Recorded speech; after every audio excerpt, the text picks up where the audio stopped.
তার ফুসফুসের ভিতরে একটা টিউমার হয়েছে এবং ওই দুইটা শ্বাসনালীর থেকে একটা বন্ধ হয়ে গেছে, যার কারণে ওর শ্বাসকষ্ট এবং কাশি, পর্যাপ্ত কাশি হতো। অশেষ রহমতে স্যারের রসিলায় এখন বাঁচতে অনেক ভালো, তার কাশিটাও। আপনারা এই পর্যন্ত মানে আমাদের এখানে আসার আগে আপনার কত লক্ষ টাকা চিকিৎসা বাবদ খরচ হয়েছে? এখন ইন্ডিয়াতে যেহেতু এটা চিকিৎসা করিনি, তারপরেও 5 থেকে 6 লক্ষ টাকা চলে গেছে। 5 থেকে 6 লক্ষ টাকা। জি জি। আসসালামু আলাইকুম, আমি doctor ATM Rezaul Karim, cancer চিকিৎসক অধ্যক্ষ ডাক্তার SM সরোয়ার স্যারের সহযোদ্ধা হিসাবে কাজ করতেছি গণস্বাস্থ্য হোমিওতে। তো এখানে আমরা দেখে আসতেছি আল্লাহর মধ্যে বহুত পেশেন্ট সুস্থ হয়, যাদেরকে দেখতেছি অ্যাম্বুলেন্সে করে নিয়ে আসতেছে বা হসপিটালে আইসিইউতে আছে, ওখান থেকে ব্যাক করে। সেই ধারাবাহিকতায় আজকে আপনাদের সামনে আমাদের ছোট্ট একজন বাবুর পরিচয় করে দিব, যে আমাদের এখান থেকে চিকিৎসা করে আল্লাহর মধ্যে সম্পূর্ণভাবে সুস্থ আছে। সেই সাথে আমরা একটু তার সাথে একটু কথা বলে আসি এবং আপনাদের সাথে বিস্তারিত আলোচনা করবো ইনশাআল্লাহ, তার রিপোর্ট সহ। বাবু কেমন আছো তুমি? ভালো আছো? তোমার নাম? মার্জিয়া। তোমার বয়স কত? 5 বছর। তোমার বাবার নাম? মুজাহিদুল। তোমার আম্মুর নাম? রেখা। আচ্ছা, ইনি কি হয় তোমার? বাপি। আচ্ছা জি, আপনার নাম? মোহাম্মদ মফিজুল ইসলাম। মফিজুল ইসলাম। জি। পেশেন্ট আপনি কি হয় বাবুটা? ভাস্তি, আমার ছোট ভাইয়ের মেয়ে। জি। আপনাদের বাসা কোথায়? আমাদের বাসা সাতক্ষীরা, সাতক্ষীরাতে। কলারোয়া থানা। গ্রাম? গ্রাম Khaddapatra. Post office? Post office Dhandia.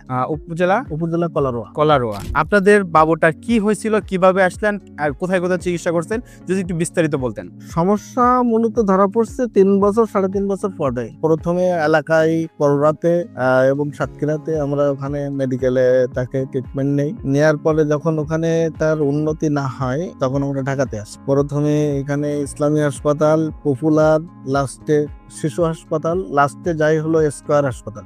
Square হাসপাতালে যে তাকে যে রিপোর্টটা আসলো, তার ফুসফুসের ভিতরে একটা টিউমার হয়েছে এবং ওই দুইটা শ্বাসনালীর থেকে একটা বন্ধ হয়ে গেছে, যার কারণে ওর শ্বাসকষ্ট এবং কাশি, পর্যাপ্ত কাশি হতো। এরপরে ওখান থেকে অপারেশন করালাম। অপারেশন করে ওখান থেকে আসার পরে তারপরে ওটা নির্মূল হয় নাই। পরবর্তীতে আবারও এক্সরে করে দেখলাম যে ওটা একটা বন্ধ হয়ে গেছে। এরপরে সবাই বাড়িতে সবাই বলাবলি করলো, সর্বশেষ বললো যে ইন্ডিয়াতে নিয়ে যাওয়ার জন্য। তো ওদের সব পাসপোর্ট আমি থেকে করাই দিলাম, দিয়ে পরে ওদের ইন্ডিয়াতে পাঠালাম। ইন্ডিয়াতে আমরা বাজি। ইন্ডিয়াতে কোথায় চিকিৎসা নিয়েছেন আপনারা?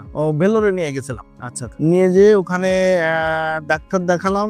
দেখানোর পরে ওখান থেকে ওনারাও অপারেশনের কথা বলার পরে তো ওখানে 6-7 মাস দেখানোর পরে অপারেশনের কথা বলে যখন আমাদের কথা বললো, তো এরপরে বললাম ঠিক আছে, আমরা তাহলে দেশে যাই, দেশের থেকে এসে আমরা অপারেশন করবো। পরে দেশে আসলাম, এসে ওনাদের কাছ থেকে ওটা শুনে আসছিলাম আমাদের কথা। ওখানে 5 লাখ টাকা মতো তারা চাইছিল। আসলাম, এসে আমাদের নিজেদের প্রিপারেশন নিয়ে আমরা আবার ভেলোরে চলে গেলাম। যে অপারেশন করব, ডাক্তারের সঙ্গে যখন বিস্তারিত কথা হয় ওকে নিয়ে, যে আসলে অপারেশন তো করব, ছোট বাচ্চা মানুষ, অবস্থাটা কি, যে আসলে অপারেশন করলে কি আমি ক্লিয়ার পাবো? হ্যাঁ, কিওর হবে। হ্যাঁ। তো তখন ডাক্তার বলল যে এটা সিউরিটি দিতে পারবো না আমি। এরপরে জিজ্ঞাসা করলাম যে তার রিস্কের বিষয়, তো বললো যে 5% রিস্ক, 95% ধরে নিতে হবে যে নাই। তো এসব গুলো শোনার পরে বাড়িতে কথা বলে সবার সঙ্গে আলোচনা করলাম। করার পরে সবাই দেখা গেল বললো যে ছোট বাচ্চা, এখন যেহেতু 5% মানে নাই, হ্যাঁ, রিস্ক না। হ্যাঁ, তো এই জন্য ওখান থেকে বাড়ির থেকে সবাই বললো ঠিক আছে, অপারেশন করার দরকার নেই, যেভাবে আছে থাকতে চলে আসুক। তো পরে ওদেরকে ওখান থেকে আমরা দেশে নিয়ে আসতে বলছিলাম, ওরা দেশে চলে আসলো। আসার পরে হঠাৎ বাড়িতে বোঝেনি তো, বাপ মার মন বোঝে না। এখন হঠাৎ করে ফোনে স্যারের ইয়ার দেখে আলোচনা করলো ফ্যামিলিতে। করার পরে তো বললো সবই তো দেখে আসলাম। ইন্ডিয়াতে আমাদের মানে সর্বশেষ ভরসা হলো আমাদের কোনো কিছু হলে ইন্ডিয়া। এর চাইতে বাইরে সিঙ্গাপুর, থাইল্যান্ডে যাওয়ার মতো আমাদের অ্যাবিলিটি নেই, যার সুযোগ নেই, যাইতে পারেনি। ঠিক আছে, তো তাহলে স্যারকে দেখাই। স্যারকে আমরা একটু দেখাই, সব তো দেখালাম, ওখানে একটু সময় দেই, দেখি কি হয়। পরে ওখানে দেখানোর পরে 7 মাস ট্রিটমেন্ট হওয়ার পরে আল্লাহ রহমতে, অশেষ রহমতে স্যারের রসিলায় এখন বাঁচতে অনেক ভালো, তার কাশিটাও হালকা আছে। এবং রিপোর্টটা যা পাইছি, রিপোর্টেও দেখা গেল যে এটা ছিল ওইটা আস্তে আস্তে ক্লিয়ার হচ্ছে। সব মিলাই আল্লাহর রহমতে এখন অনেকটা ভালোর দিকে এই অবস্থায় আছে এখন। আপনারা এই পর্যন্ত মানে আমাদের এখানে আসার আগে আপনার কত লক্ষ টাকা চিকিৎসা বাবদ খরচ হয়েছে? এখন ইন্ডিয়াতে যেহেতু এটা চিকিৎসা করিনি, তারপরেও 5 থেকে 6 লক্ষ টাকা চলে গেছে। 5 থেকে 6 লক্ষ টাকা। জি জি। ইন্ডিয়াতে ইন্ডিয়ার আগে বাংলাদেশ না বাংলাদেশে গেছে।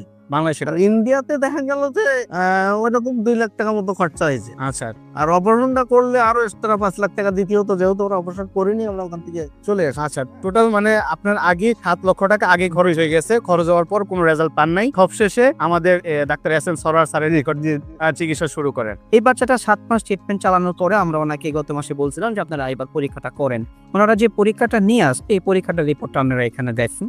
এই পরীক্ষার রিপোর্টটার মধ্যে বলা হচ্ছে যে সম্পূর্ণরূপে আল্লাহর রহমতে বাচ্চাটা এখন ওই টিউমারটা আর নাই। যে টিউমারটা নিয়ে আমাদের টেনশন ছিল, টিউমারটা নিয়ে এত কিছু, সেই টিউমারটা এখন আলহামদুলিল্লাহ এই রোগীটার আর নাই। এখন আল্লাহর রহমতে 7 মাসের চিকিৎসায় এই বাচ্চাটা যেমন সুস্থ হয়েছে, আমরা জানি যে এই সমস্ত ট্রিটমেন্টগুলো আপনি ইন্ডিয়া বলেন, সিঙ্গাপুর বলেন, থাইল্যান্ড বলেন, যেখানেই যান, এই সমস্ত বাচ্চাদের বা এই সমস্ত রোগের ট্রিটমেন্ট অপারেশন করলেই যে চলে যাবে বিষয়টা তা না। এটা পুনরায় আবার ফিরে আসে এবং খুব অল্প সময়ের মধ্যে। বড় জোর আপনি 6 মাস থেকে 1 বছর সময় পাবেন, এর মাঝখানে আবার ফিরে আসে। কিন্তু আল্লাহর রহমতে এই রোগীটাকে আমরা এখন ট্রিটমেন্ট করতে পারছি।